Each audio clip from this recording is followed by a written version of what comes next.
Baik murid-murid, kita nak cuba untuk buat aktiviti 1. Kita baca terlebih dahulu arahan yang diberikan. Tuliskan pseudocode. Okey, pseudocode tu apa? Pseudocode ialah bahasa komputer. Arahan dalam bahasa komputer. Biasanya ayatnya hanya ayat yang ringkas. Okey, agar difahami oleh komputer. Struktur kawalan jujukan.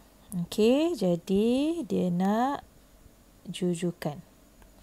Okey, cikgu tulis warna merah supaya nampak.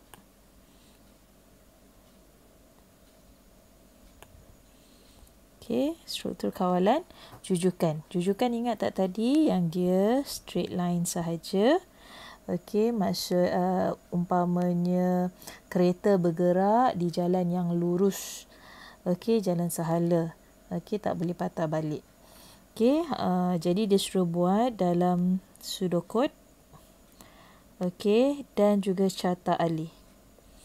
Okey, untuk struktur kawalan jujukan. Okey, dia dah bagi situasi siap-siap di sini. Saya hendak membuat air kopi panas. Okey, tadi kita tengok contoh dalam buku teks membuat air teh panas.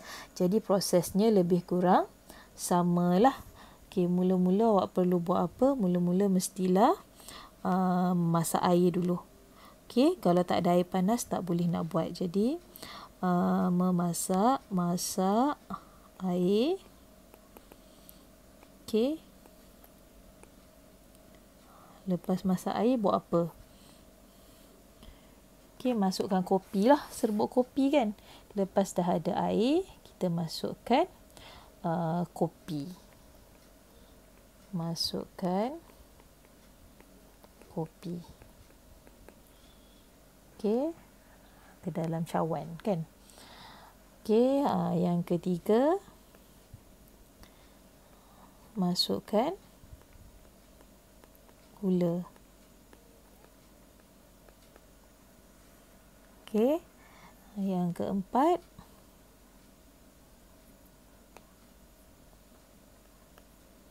kita kacau air itulah. Kacau air. Kita kacau air, dah siap lah. Kan? Jadi itu proses dia. Itu gambaran prosesnya. Okey, jadi sekarang ni kita nak kena tulis dalam bentuk pseudocode dan carta alih. Kita buat dalam bentuk pseudocode dulu. Okey. Okey, pseudocode, struktur kawalan jujukan. Okey, jujukan dia mesti straight line. Jadi maksudnya dia takkan ada dia tak akan guna perkataan jika atau selagi.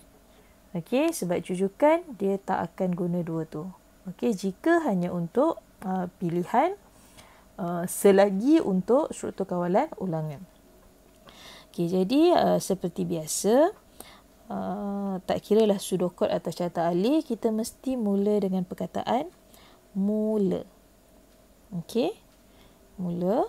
Okey, lepas tu tadi proses kedua kita kena masak air kan. Okey, jadi dalam pseudocode pun kita tulis masak air. Okey, lepas masak air tadi, kita kata masukkan kopi. Kan, masukkan kopi. Kopi tu mestilah masukkan dalam cawan. Jadi masukkan kopi ke dalam cawan. Okey, lepas dah masukkan kopi ke dalam cawan, kita tuangkan pula air panas yang dah masak tadi ke dalam cawan tu. Okey. Lepas tu masukkan gula. Kan? Masukkan gula ataupun masukkan susu pun boleh. Salah satulah. Okey. Masukkan gula pun boleh. Masukkan susu pun boleh. Okey, tapi tak boleh letak dua-dua. Sebab ni jujukan. Jujukan hanya satu je. Awak tak ada pilihan. Okey, lepas tu kacau air. Okey, kemudian tamatlah. Okey, jadi itu pseudocode, struktur kawalan jujukan. Okey, kalau awak tak nak guna susu, awak guna gula lah. Okey. Baik, kita tengok pula kalau dalam bentuk carta alih. Dalam bentuk carta alih, dia akan jadi begini.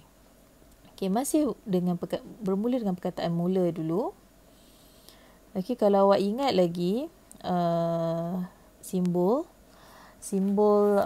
untuk carta alih ni dalam muka surat 42.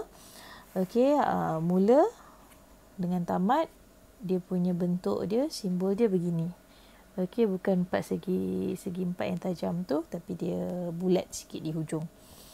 Okey, selepas itu masak air. Okey, masak air. Okey, masak air dalam bentuk segi 4 tepat. Okey, segi 4 tepat ni menunjukkan proses dia lah.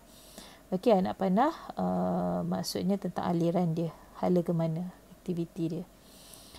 Okey, selepas masak air, masukkan kopi. Okey. Masukkan kopi ke dalam cawan. Okey, dalam bentuk diamond macam ni. Diamond ni menunjukkan fungsi lah. Fungsi pula input atau output. Okey, masukkan kopi ke dalam cawan. Okey, lepas tu masukkan sedikit gula. Ini kalau awak guna gula lah. Kalau awak guna susu, kalau macam sirup yang tadi guna susu, awak masukkan sedikit susu. Okey. Okey, lepas tu kacau air. Okey, kacau air.